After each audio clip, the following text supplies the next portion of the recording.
Bonjour et bienvenue sur ce nouvel épisode d'Entreprendre à l'étranger. Alors aujourd'hui je suis à Lyon et ce qui est assez rare pour le souligner que je me déplace directement chez les invités.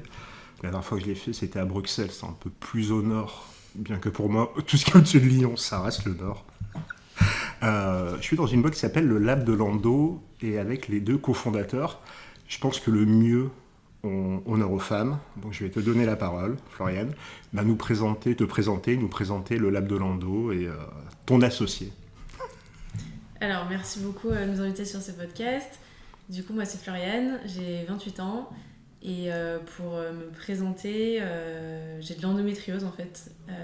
C'est un peu mon histoire qui a mené à la création du Lab de Lando. D'accord. Et donc, j'en ai souffert depuis toute petite et le parcours a été très compliqué. Et du coup, ça nous a donné l'idée en fait de créer une entreprise pour aider les femmes.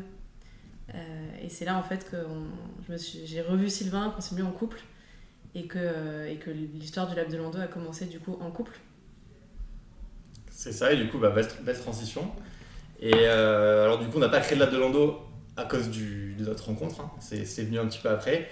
Et du coup, en fait, on se connaissait depuis un petit moment, on s'est retrouvés à Paris.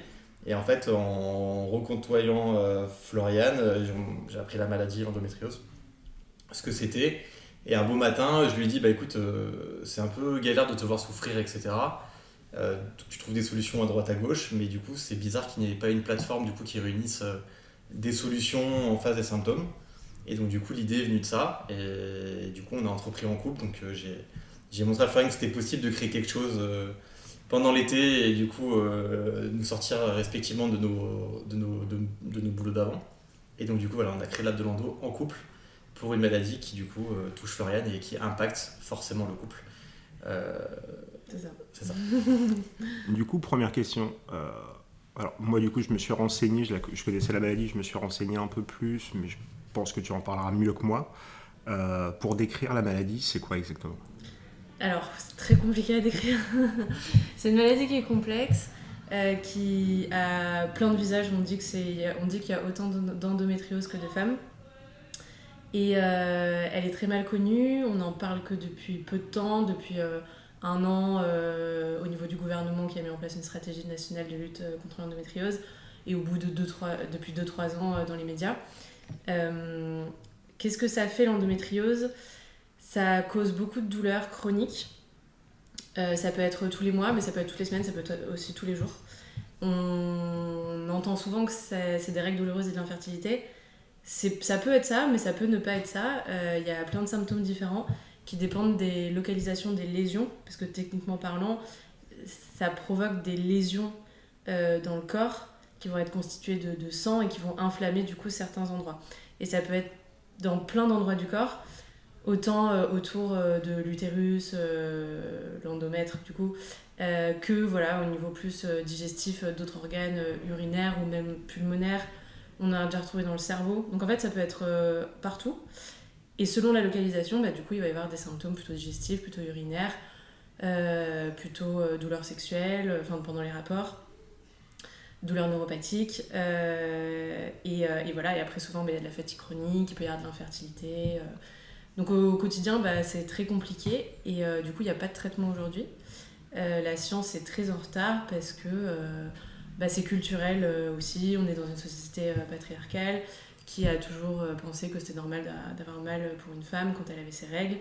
Et du coup, on n'écoutait pas les femmes qui se plaignaient parfois et qui avaient des douleurs quand même à en tomber dans les pommes, à en vomir, etc., ce qui n'est pas normal.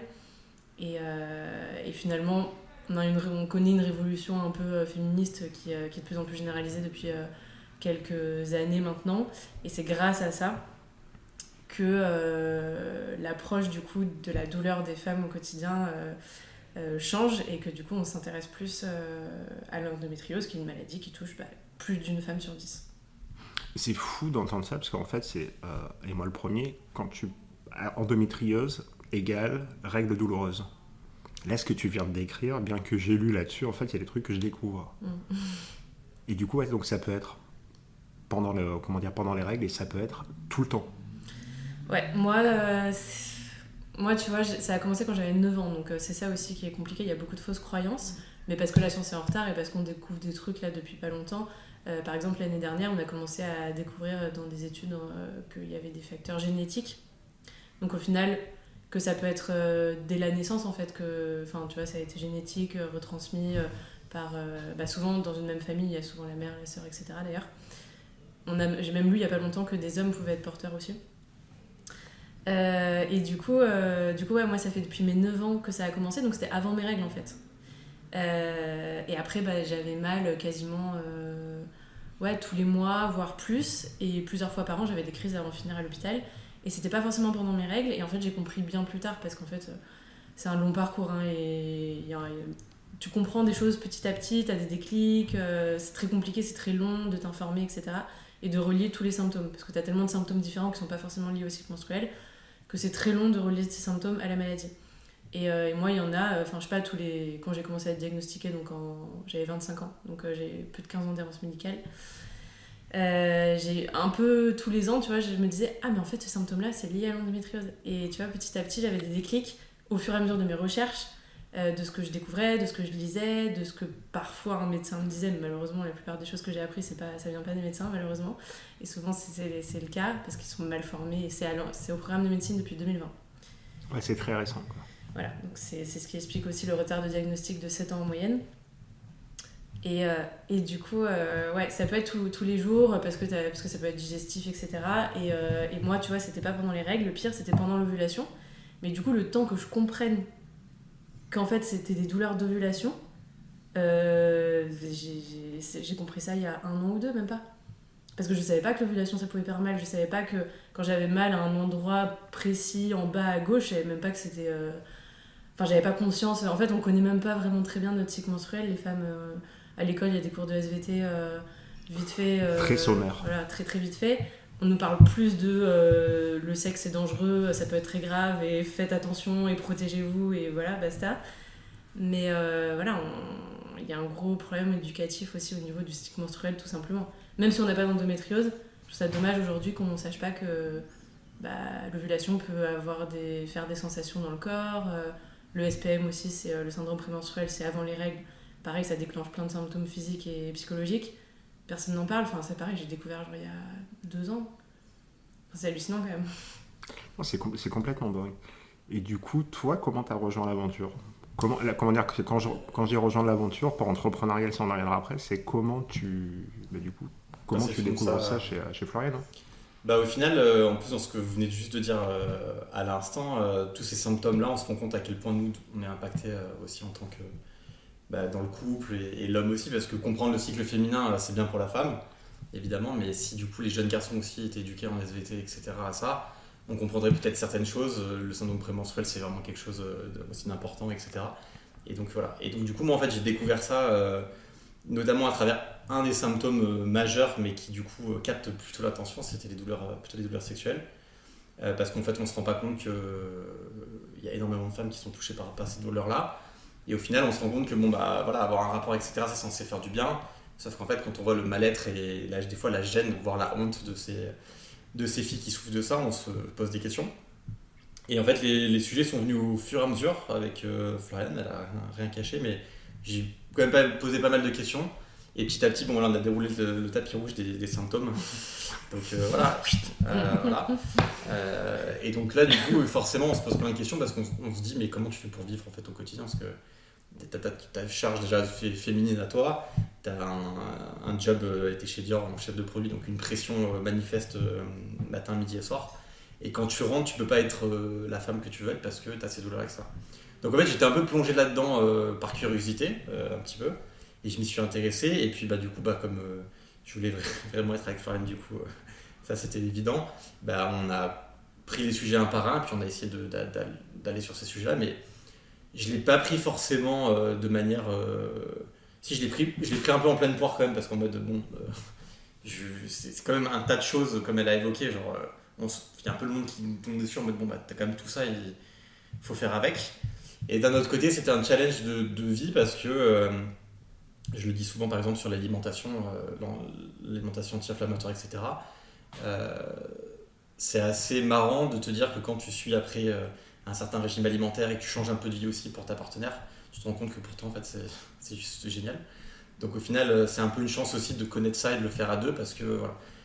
Après il y a plein d'hommes qui le vivent plus ou moins bien parce que c'est pas normal d'avoir mal pendant les rapports, moi ceci, moi cela, moi j'ai pas envie de faire ça, j'ai pas envie de changer, etc.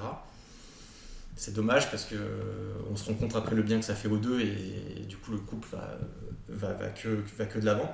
Couple ou pas couple d'ailleurs, ça peut être des amis, etc. La sphère familiale hyper importante, etc. là-dedans. Donc voilà, il faut le prendre avec curiosité et se dire qu'en fait nous, de notre côté pour le coup masculin, voilà, à part à 50 ans où on n'a pas envie d'aller faire un examen en particulier, le reste est plutôt quand même assez light dans notre vie. Et du coup voilà, faire ce pas là et en plus te dire que ça te fait du bien à toi, franchement il y a pire quoi. D'accord. Non, je comprends mieux, c'est beau, et surtout c'est beaucoup plus clair. Et on se rend compte surtout de la charge que c'est au quotidien. Ça fait beaucoup, hein. Bah en fait c'est... Moi des fois quand je le raconte, je me remets dans la tête de Floriane à 9 ans, donc t'es une jeune fille, tu commences à voir ton adolescence et ton règle, le rapport au corps, le rapport au corps, ton corps cycle féminin qui se met en route, etc. Tu peux être jugé parce que t'es trop précoce, pas précoce. Tes parents, ils sont souvent non sachants, donc oui, c'est normal, t'inquiète pas. Tu vas avoir un gynéco qui te dit certaines choses, peut-être à cet âge-là, qui sont assez brutales et qui t'expliquent même pas le cycle à ce moment-là. Donc voilà. T'arrives à l'adolescence, t'as tes premières règles, ta poitrine pousse, etc. Donc t'es en mode séduction, t'es en mode les 15 ans quoi, T'es ado. Voilà. T'es ado. T'arrives jeune femme, 18 ans, donc t'as peut-être déjà eu un rapport, pas un rapport, donc t'as une sensibilité aux émotions, au côté amoureux, t'as déjà eu des histoires, etc. Et donc au sexe, donc compliqué. Après tu veux trouver du boulot, non, ceci, cela, t'es quand même plié en deux quand t'as de l'endo. Le congé menstruel, on pourra peut-être en parler, c'est en train d'arriver, enfin ça arrive en Espagne, ça va arriver en France, on espère, etc., de manière plus large, etc. Mais t'as ça, et en fait tu bosses, t'es stressé, donc le stress inflammatoire, donc je te dis pas les crises. Tu rentres chez toi, tu veux manger un tartare de bœuf ou une burrata à la truffe, parce qu'il y en a qui sont fans, du coup t'as mal au ventre toute la soirée, et si ça se passe bien parce que t'as échappé à ça, tu vas te coucher et du coup tu te fais une nuit endiablée et en fait ça s'arrête tout de suite parce qu'en fait t'as des douleurs pas possibles et le matin tu te dis putain merde et en fait là tu te dis ouais je suis une femme, enfin la liste quand même depuis voilà c'est copieux quoi, c'est assez lourd quoi. Ouais, c'est copieux. Oui, c'est vrai que dans ta... Oui, c'est ouais, quand c'est un peu ce parcours... Quand c'est énuméré comme ça... Ouais, tu vois, au jour le jour, et encore, t'en as oublié plein, tu vois, mais... Parce que moi, il y a aussi le côté où... trouble urinaire, du coup, toutes les nuits, je me réveille 2-3 fois pour aller faire pipi toutes les nuits. Du coup, je suis encore plus fatiguée, déjà que j'ai la fatigue chronique de l'endométriose, donc voilà. Et puis, effectivement, tous les repas, c'est une cata, parce que qu'est-ce que je mange pas, etc.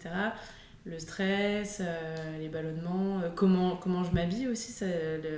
Quand j'en parle sur les réseaux, la façon de s'habiller, c'est un gros sujet. Et toutes les femmes qui ont de l'endométriose, elles me disent mais on comprend, on a toute la même galère. Enfin, on peut plus mettre de collants parce que l'élastique, ça nous appuie et ça nous fait encore plus de douleur. Les jeans trop serrés, c'est pareil. Les talons, parce qu'il y a les douleurs lombaires aussi souvent dans l'endométriose, donc les talons, ça fait mal au dos.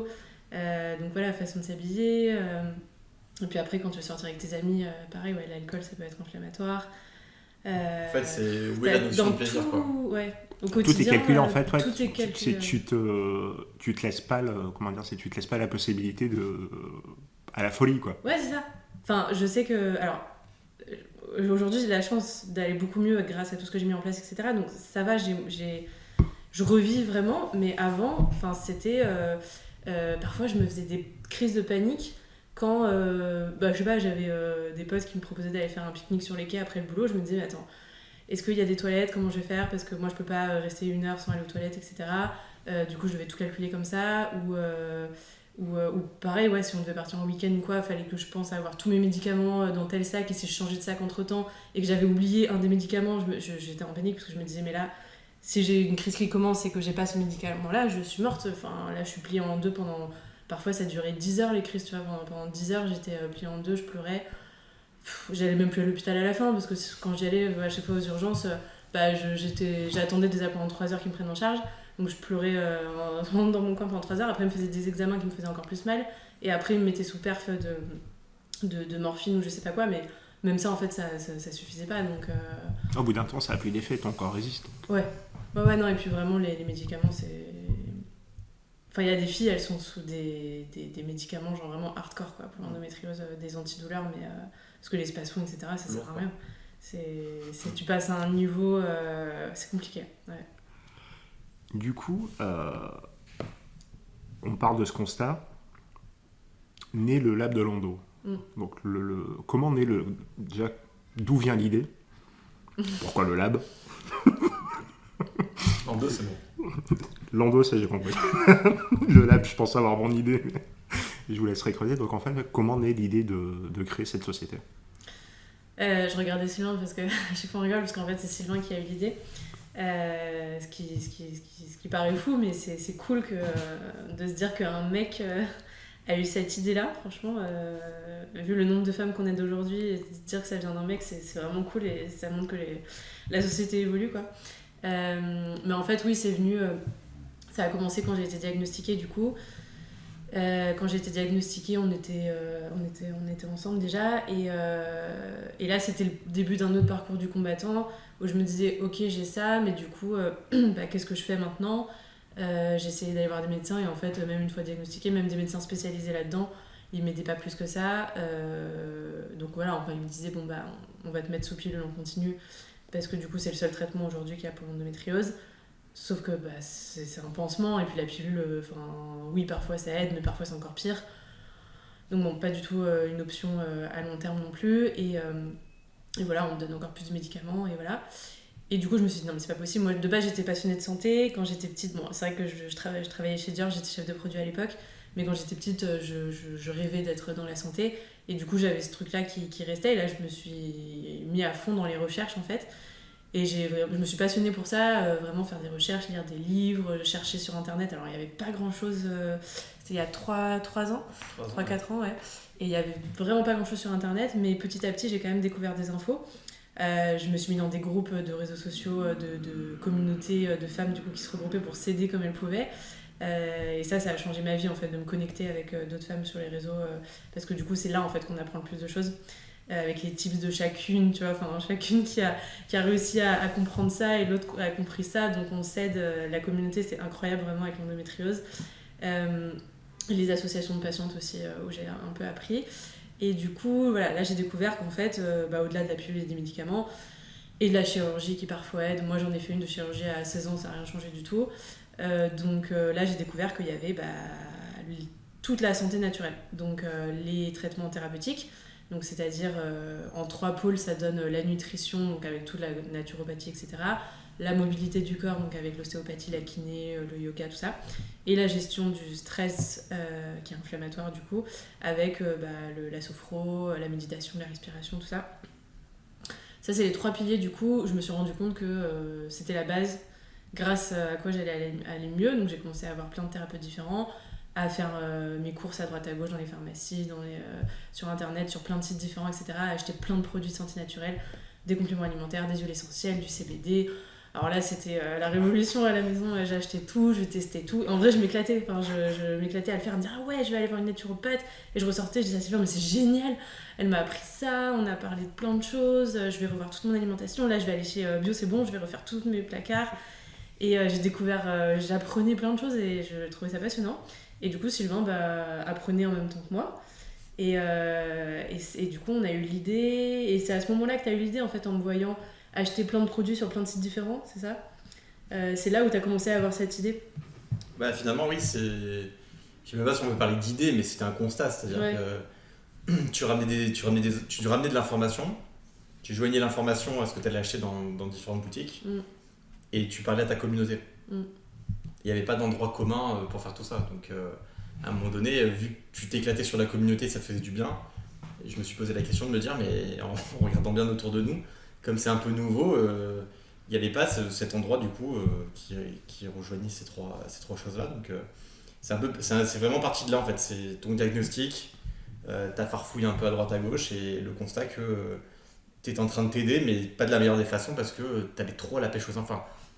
Tu rentrais de chez Dior à 1 heure ou à pas d'heure et du coup tu allais chercher pendant 1 heure des informations à droite, etc.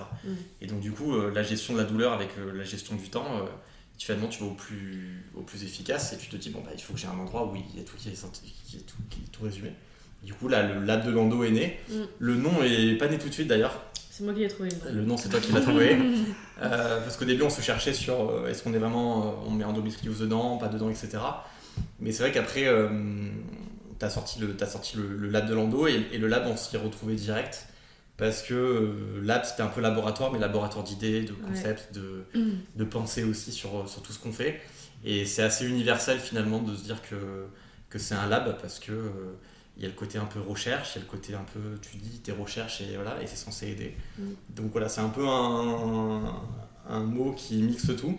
Et du coup de l'endo, parce que voilà, ça restera l'endométriose de toute façon notre premier sujet, même s'il y a tellement de sujets de femmes à cause des symptômes qu'en fait on parle là des fois on dit que que le marché finalement c'est les filles qui ont de l'endométriose, une femme sur 10, etc. Mais au final on se rend compte qu'on parle à toutes les femmes de France, les règles douloureuses, le cycle féminin de 14 jusqu'à la ménopause, et même après la ménopause il y a des femmes qui ont encore des lésions, etc. Donc voilà, c'est né de ça, et le lab réunit bien les choses. D'accord. Donc aujourd'hui, le lab de Lando propose quoi? Donc il y a le produit phare. Je l'ai découvert comme ça. Donc alors, je l'ai découvert parce qu'on me l'a fait découvrir. C'est lequel? C'est la bouillotte. Ouais. C'est la bouillotte. Ça a été notre premier produit. Ouais. Mais en fait, on propose. Il y a un peu deux côtés dans la Lando. Donc on est une marque média. Donc effectivement, on a les produits, on a la gamme de produits naturels qu'on a développée, donc marque de produits, et médias, où il va y avoir vraiment toute la partie média, donc pour informer, sensibiliser, libérer la parole. Et du coup, on a deux sites différents, quoi. On a vraiment un site pour la marque où il y a tous les produits, et un site pour le média où il y a plein d'articles, plein de pages, il y a vraiment, c'est une mine d'or, il y a tout. Enfin, clairement, on traite tous les sujets autour de l'endométriose et on se fait aider d'un conseil scientifique avec des médecins et des thérapeutes pour apporter du contenu sérieux. Et du coup, pour les produits, on a une belle gamme de produits avec un peu les essentiels. En fait, moi, c'était un peu les essentiels. Enfin, on dit souvent, quand t'as de l'endométriose, t'as un peu ton starter kit. Enfin, toutes les filles ont ça, toutes les filles se reconnaissent là-dedans. Ta bouillotte, c'est ta meilleure amie. T'as toujours une infusion avec toi, t'es fan d'infusion. Et voilà, le CBD, ça en fait partie aussi, parce que c'est vachement démocratisé. Mais pour l'endométriose, c'est génial, parce que ça permet de remplacer aussi un peu tous les médicaments. Du coup, c'est le seul truc naturel qui est autant efficace sur les douleurs. Donc voilà, j'avais un peu cette idée, tu vois, de produits de base. Et du coup, ce qu'on a fait, et en fait, pour l'histoire de la bouillotte, même, c'est marrant parce que j'avais vraiment un manque sur la bouillotte, puisque j'avais ma bouillotte chez moi, ok. Mais quand j'étais au boulot chez Dior, vraiment, quand j'étais en crise, je me disais, mais je rêverais d'avoir ma bouillotte là, et je pouvais pas. Donc, je me fabriquais des espèces de petites chaufferettes, tu sais, que t'achètes en pharmacie. Je les préparais à l'avance, et quand j'avais une crise et que je devais partir en réunion ou quoi, je me clipsais mes chaufferettes, j'en mettais je me rappelle, j'en mettais 2-3 devant, je les glissais dans mon pantalon, 2-3 derrière, et je partais en réunion, et ça me sauvait la vie. Plus que des médicaments, parfois la chaleur, tellement ça agit directement, ça soulage, et ça empêche une crise parfois. Et du coup, la bouillotte, du coup, c'était le premier truc que je voulais faire, parce que je me disais, il faut trouver une solution. Il n'y a pas de bouillotte aujourd'hui qui existe, où on peut être au boulot, ou en déplacement, ou dans la voiture, ou n'importe où, et avoir cet effet chaleur qui est la base, en fait, quand tu as une crise. Donc voilà, on a développé la ceinture bouillotte dès le début. Et après, le deuxième produit, ça a été l'infusion, parce que c'est pareil, c'est la base, l'infusion pour les douleurs. Et moi, j'avais pareil au boulot chez Dior, j'avais dans mon tiroir, j'avais 4 ou 5 infusions différentes, je pense. Une pour la digestion, une pour les règles, une pour le stress, enfin voilà. Et du coup, je me suis dit, j'ai trop envie de développer une infusion qui réunisse tout. Que ce soit l'infusion à tout faire, l'infusion de l'endométriose. Et du coup, ça a été le deuxième produit qui a super bien marché aussi. Et après, les autres produits ont suivi naturellement. Le CBD, parce que voilà, on a fait des huiles CBD parce que c'était essentiel. Les patchs au CBD pour continuer sur ce côté très pratique, très produit vraiment efficace, et pour voilà, des femmes actives qui veulent continuer à vivre, et même quand elles ont des douleurs, qui peuvent avoir ça dans leur sac, qui soit pratique. Et après, on a fini par le complément libido, parce que c'est un vrai sujet, parce qu'au-delà des douleurs, c'est lié souvent, mais du coup, les douleurs pendant les rapports, on en parlait. Donc, les douleurs pendant les rapports, effectivement, au bout d'un moment, ça devient psychologique, et comme le disait Sylvain, c'est vrai qu'il peut y avoir une peur, et au bout d'un moment, le corps, c'est comme si tu as une plaie à vif, et que en fait, tout le temps, tu t'arrêtes pas de gratter la plaie, et tu reviens et tu regrattes. Et à un moment donné, ça cicatrise jamais, et ça fait mal, et du coup, avant même de toucher, tu te dis non, je vais avoir mal. Ouais, Donc, c'est pas la peine, quoi. L'anticipation crée la douleur. Voilà, donc Tout à en fait fait, ça obligé, devient quoi. vraiment physique et psychologique, et du coup, il y a un impact sur la libido, évidemment. Et en plus de ça, t'as les traitements hormonaux, donc pour l'endométriose, qui sont les seuls traitements aujourd'hui, qui détruisent la libido la plupart du temps. Donc, moi, je documente beaucoup ça sur les réseaux. J'ai arrêté ma pilule il y a 8 mois. Ça faisait 10 ans que je la prenais en continu, donc je ne savais même pas qui j'étais en fait sans pilule, parce que j'ai grandi avec la pilule et je ne l'ai jamais arrêtée. Enfin, ça faisait 10 ans que je la prenais et 3 ans en continu. Donc en plus, quand tu la prends en continu, c'est encore plus violent parce que ça coupe tes règles. Donc c'est le traitement pour l'endométriose, mais bon, ça... Et qui en soi n'est pas, comment dire, n'est pas n'est hyper efficace. Oui, c'est un pansement. C'est un pansement. On dit, il y a une croyance qui dit que ça peut empêcher l'endométriose d'évoluer, mais en vrai, moi j'ai fait des recherches, j'ai été formée à la Femtech, etc. J'ai parlé à des gynécos qui m'ont dit il n'y a aucune étude qui prouve ça. Donc ça, c'est une fausse croyance. Donc c'est un peu cacher le problème et se dire ok, vas-y, prends la pilule, ça va aller. En fait, non, il faut avoir une approche holistique, il faut traiter la cause, il ne faut pas juste mettre un pansement. Donc ouais, les traitements hormonaux, c'est compliqué. Et moi, j'ai arrêté ma pilule il y a 8 mois et je l'ai vachement documenté sur les réseaux et ça a passionné le sujet. Parce que toutes les filles me disent pareil, ils me disent mais depuis que je suis sous pilule, déjà je saute d'humeur tout le temps, j'ai pris du poids, j'ai parfois d'autres douleurs à cause de la pilule, je me reconnais plus, j'ai plus la même personnalité parfois, et j'ai plus de libido. Et moi quand j'ai arrêté ma pilule, ça a été le jour et la nuit, et je me suis redécouvert une nouvelle personnalité, même au niveau du stress, j'ai moins de sautes d'humeur, je suis moins énervée facilement, je suis moins même maniaque au niveau du ménage, tu vois, j'ai moins de stress sur plein de trucs. Non, mais ça influe après, comment dire. C'est incroyable.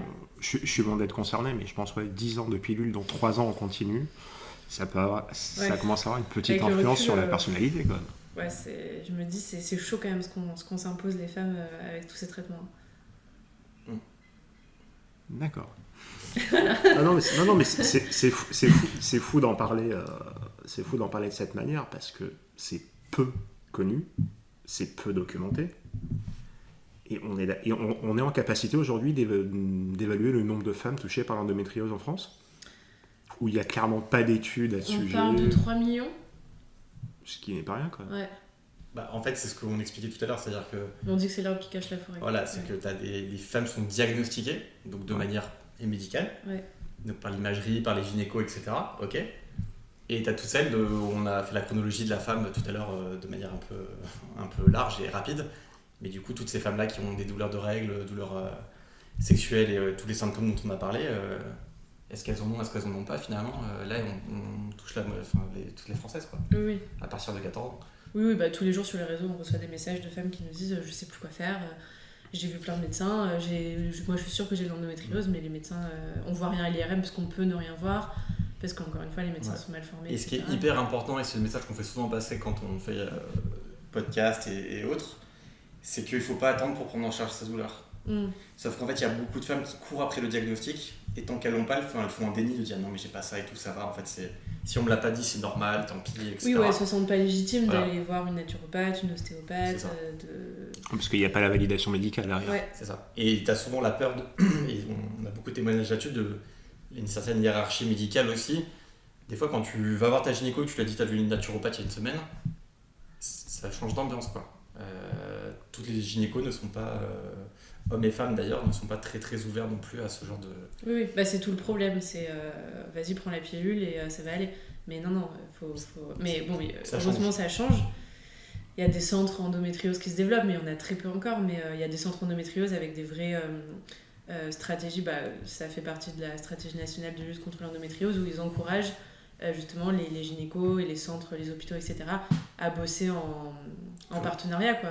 Les médecins avec une prise en charge pluridisciplinaire, autant la médecine classique que toutes les thérapies complémentaires avec la nutrition. Il faut une approche globale. Il faut une approche globale. Ça peut pas, la réponse ne peut pas être que médicale ou que naturelle ou que nutritive. Ouais. Mais pour entrer dans ces centres, il faut souvent déjà avoir été diagnostiqué, etc. Et du coup, à la fois de l'ADN des produits et du lab, ça a toujours été en mode nous on veut être dans la poche des Françaises à portée de main dans le téléphone, parce que quand tu sors de ta gynéco qu'elle t'a dit bonjour, vous avez de l'endométriose, tu rentres chez toi, mais en rentrant chez toi, t'as quoi dans tes placards, en sortant t'as quoi, tu vas croiser tant et tant de thérapeutes, mais si on t'a pas dit qu'il fallait les voir, etc. Et du coup, c'est un peu être le couteau suisse de ces filles-là qui du coup prennent une décision, enfin on leur donne une info et on fait quoi. Et du coup, t'allais poser la question, mais du coup, voilà, le et alors, c'est ça. Et alors D'accord, donc une fois que tu es diagnostiqué, et alors Ouais, ça vient de là. c'est exactement ça. Ouais. Le alors qui vient à nouveau de Sylvain. Faut le souligner. Et non, mais en fait, et alors, c'était un peu notre. Je trouvais que ça résumait en fait le combat de Florian 100% parce que c'est un peu. Et alors, on fait quoi? Parce que t'as le côté l'après, mais c'est un peu aussi le côté assumé et le côté vraiment identité. C'est je suis une femme, j'ai des symptômes de femme et je vis normalement, je vis comme tout le monde. Et alors? Oui, c'est un peu la phrase t'as tes règles, ouais, et alors c'est ce genre de phrase alors t'as tes règles? Ouais, on l'entend. On l'entend. Quasi. Voilà. Je peux lire tous les jours. Ouais. Et c'est devenu c'est galvaudé, quoi. C'est alors t'as tes règles? Ou qu'est-ce que t'as tes règles? Oui. Je pense qu'il faudra se poser 2 secondes et on peut lister de tout ce qu'il peut. C'est des sous-dossiers. Ouais. Ok, j'ai mes règles, mais il y a ça, ça. C'est exactement ça. Et le type, tu le lâches pas tant que t'es pas arrivé à la fin de la liste. Alors, ça peut être aussi large que le dépliant des pilules, la pilule. Il y a beaucoup de filles qui, du coup, pour rigoler, c'était un peu une tendance.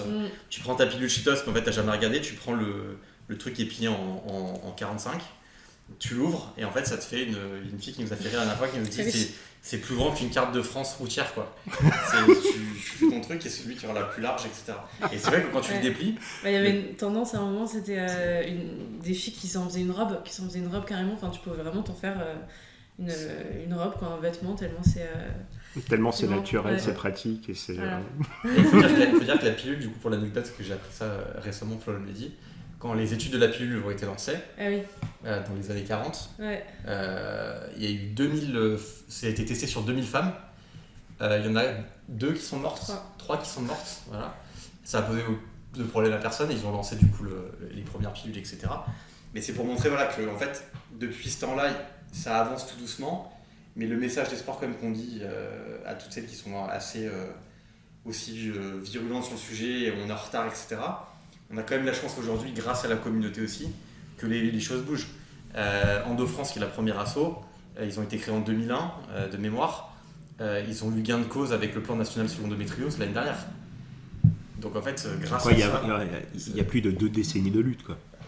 Ouais. Et si tu l'avais pas fait, et si du coup c'est le mouvement féminin aujourd'hui, etc., ça serait un sujet complètement encore oublié et on s'y intéresserait pas. Donc on critique souvent les réseaux aujourd'hui, bon, pour pas mal de choses, et je suis tout à fait d'accord, mais en même temps ça a libéré beaucoup de choses, et du coup aujourd'hui c'est une chance aussi d'être dans cette société-là, de pouvoir partager, etc., parce que ça fait avancer des sujets, et de plus en plus, aujourd'hui il n'y a pas de dons très peu de dons pour l'endométriose et la recherche. Aujourd'hui il y a plus de femmes qui ont l'endométriose, je crois qu'il y a de cancer de la prostate. C'est un truc qui était sorti. Ouais, le chiffre est similaire. Le chiffre est similaire, sauf qu'il y a des campagnes nationales sur le cancer de la prostate. Ça fait un moment que ça dure. Hein. Ça fait un moment que ça dure. Il y a des appels aux dons assez monumentaux, etc., sur ce sujet-là. Mais d'égal à égal, tu te dis, en fait, on choisit un peu le truc là. Pourquoi pas ça et pourquoi pas ça? Donc en fait, il faut en parler, il faut libérer un peu la parole, et c'est ce qu'on fait. Mais c'est aussi une chance d'être aujourd'hui, même s'il y a des galères et que c'est encore... Voilà, on le fait pour les Et après, il y a pas mal de biais, parce que ça touche que les femmes. Et ça, je ne sais pas si vous la connaissez, c'est l'anecdote du médecin, c'était en Angleterre. À l'époque, ça remonte fin du 19e, où pour un médecin, c'était un peu classe d'avoir du sang sur sa blouse. Ah ouais? D'accord. C'était classe, ça prouvait que le type mettait les mains dans le cambouis. Quoi. Ah ouais. Et paradoxalement, dans le même l'hôpital était hyper bien réputé, il y avait les meilleurs chirurgiens, mais en fait, ils avaient une maternité. Ils avaient des taux de décès chez les nouveau-nés ou chez les mamans qui étaient très élevés quand même. Et lui, il leur dit, on va faire un truc très simple. Quand on finit d'opérer, avant d'aller faire accoucher madame, on va se laver les mains et on va changer de blouse. Et là, il y a un biais qui s'est opéré chez ses collègues. Alors le type a été, on lui a fait quitter l'ordre des médecins, des chirurgiens. Il a fini interné et il s'est laissé mourir. Ah ouais? Je vous filerai son nom, ça va vraiment. Et pourquoi en fait il y a eu un biais cognitif chez ses collègues? Parce que si ses collègues acceptaient de se laver les mains et que le taux de décès baissait, ça prouve que ça fait des décennies qu'on tue des femmes et des enfants. Ouais. Et ça a été étudié plus tard, en psychologie cognitive. Et en fait, c'est pour éviter. Mais après, c'est un blocage naturel. Hein. Le cerveau, c'est bloqué. Et pendant des années, on a tué des femmes et des nouveau-nés parce qu'en fait, c'était classe de rentrer dans une salle d'accouchement avec du sang sur la blouse. Wow. Sans trop savoir ce qu'on avait fait au type juste avant. Ok. Et ça a D'accord. duré. Donc le type a été déclassé, on lui a interdit de pratiquer la médecine. Et il a été interné, il s'est laissé mourir. Et quelques années plus tard, le procédé a porté son nom. Ah. Ah bon, il y a eu non, mais c'est ça, en fait, il y a un biais cognitif qui fait que ça concerne les femmes, donc... Oui, puisque tu viens de dire, moi ça me fait vraiment penser à... Enfin, ça représente très très bien le sujet qui revient souvent là, parce qu'il y a une perte de confiance malheureusement dans la médecine classique, dans les gynécos, parce qu'il y a eu en plus beaucoup d'actualités sur les violences gynécologiques, des trucs assez hard ces dernières années, et puis même sans aller dans les trucs les plus hard, juste des petites violences un peu, tu vois, du quotidien, quand tu vas voir ton gynéco et qu'il te parle mal, ou qu'il te respecte pas trop, ou qu'il te demande pas ton consentement, voilà, ça c'est en train de changer. Mais du coup, c'est vrai qu'il y a beaucoup de sujets sur les réseaux là, ces derniers temps, sur la différence entre l'ancienne génération et la nouvelle génération de gynécologues et de médecins. Et du coup, ça me fait penser à ça, parce que souvent on entend ça, on dit ah ouais, la phrase c'était l'endométriose, c'est ce qui met le plus les médecins en échec, je crois, parce qu'en gros les générations de médecins, enfin certaines générations de médecins ne supportent pas, enfin voilà, ils sont faits pour trouver ce qu'ont les gens, pour soigner les gens, etc. Et ils ne supportent pas ne pas savoir ce qu'a une personne, donc ils préfèrent lui dire en fait qu'elle a rien et que c'est dans la tête et qu'il faut aller voir un psy, plutôt que de lui dire qu'il n'est pas formé, ou qu'il ne sait pas, ou que la médecine est en retard, et que du coup c'est pas ce qu'elle a et qu'il peut rien faire pour elle. Ils préfèrent lui dire non, vous avez rien, il n'y a pas de problème, parce que ça les met trop en échec. Et l'endométriose, c'est la maladie qui met le plus en échec les médecins là-dessus, quoi. Ouais, ils ont pas tous ce discours là, mais voilà, il y en a qui bloquent à cause de ça, quoi. Ouais, l'ancienne génération, enfin il y a ce truc un peu entre l'ancienne génération et la nouvelle génération de médecins qui arrivent. Puis, comme tu l'as dit, ils vont être formés depuis 2020. Voilà, donc eux ont déjà cette conscience-là, donc il y a moins de biais cognitifs de se dire bon, je suis un mauvais médecin si... Enfin non, là c'est bon, maintenant l'endométriose, on sait ce que c'est, donc... Venons à l'entrepreneuriat. Donc la question, elle va être, je vais l'air brutale. Entreprendre en couple, ça se passe comment ? Ça se passe bien. En fait... Pas tous les jours, mais... pas tous les jours, parce que pas tous les jours, parce que finalement les personnalités font que ça ne matche pas. C'est juste par rapport à la vie d'une entreprise finalement classique que ces sujets-là sont plus compliqués. Et puis des fois les sujets font qu'on discute sur des points stratégiques, etc. Si ça éteint derrière. C'est bon. Mais du coup, non, ça se passe très bien. Parce que depuis le tout début, au final, on s'est pas mis de règles spécifiques, mais on a trouvé nos sujets de prédilection chacun. Et en fait, ça se passe très bien par rapport à ça, parce que finalement, il n'y a pas de cannibalisme, d'intérêt sur des sujets. Ce qui fait qu'on a toujours un sujet à présenter l'un à l'autre, et l'avis de l'un et l'autre sur d'autres sujets est plutôt ouvert, parce qu'il y en a un qui a plus de compétences ou pas que l'autre, et du coup on se repose l'un et l'autre sur ces sujets-là. Donc c'est pas tout le temps non, moi je l'aurais fait comme ça, où tu as toujours une contradiction sur des sujets comme ça, sur plein de choses, on va dire le fameux qui fait quoi. Mais du coup franchement ça se passe très bien. Et nous, la particularité quand même du couple, c'est qu'on n'est pas un couple de restaurateurs, on n'a pas ouvert un business qui du coup n'est pas un sujet personnel en plus. Donc nous, c'est-à-dire que du moment où on se lève jusqu'à même la nuit, puisque comme tu te lèves 3 fois par nuit, je suis quand même impacté, on a quand même ce sujet-là qui du coup est là matin, midi et soir. On en a fait notre combat, certes, mais la difficulté d'entreprendre en couple, pour nous, c'est de lâcher prise. Ça, c'est notre grand sujet, de prendre un peu de recul sur ce qu'on fait. Parce que l'idée de laisser le boulot au boulot, c'est hyper compliqué dans ces cas-là. Ouais. C'est pas possible. Moi, je sais pas comment ça se passe pour les autres couples qui entreprennent dans un secteur quelconque.